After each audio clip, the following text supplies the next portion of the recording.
நீ தலை தகுமைய நீ எழுந்திரு இருதை கத்தருக்கு ஆராதனை செலுத்து.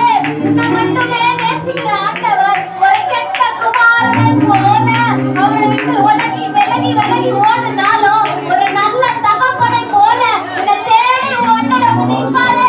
என் நல்ல தகப்பன் அப்பா நன்றி ஆண்டவரே, என் நல்ல தகப்பனே, என் நேசகுமாரனே அப்பா ஆண்டவரே நன்றி ராஜா தாவீதின் குமாரனே அப்பா நன்றி ராஜா நன்றி ஆண்டவரே.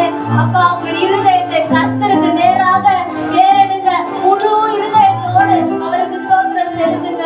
அப்பா நம்ம எவ்வளவு பாவம் பண்ணியிருந்தாலும், நாங்க இங்க இருக்கிற எவ்வளவு பேர் பாவம் பண்ணியிருந்தாலும், அவரை விட்டு எவ்வளவு நம்ம வந்து அவர் நம்ம விட்டு ஓடி போயிருந்தாலும், ஆனாலும் நம்மள தேடி வராரு. அவர் நம்ம எவ்வளவு மறுதளிச்சிருந்தாலும், 3 வாட்டியோ 6 வாட்டியோ நம்ம மறுதளிச்சிருந்தாலும் அதையும் மன்னிச்சு ஏத்துக்கிறாருன்னா அது இறக்கம் தான். உண்மையிலே என் மேலே வச்சிருக்கிற இறக்கம் தான். தேவைக்காக பழகிற இந்த உலகத்துல உன் இருதயத்தை மட்டும் எதிர்பார்க்கிற என் தேவனை உன் இருதயத்தை திறந்து ஆராதி.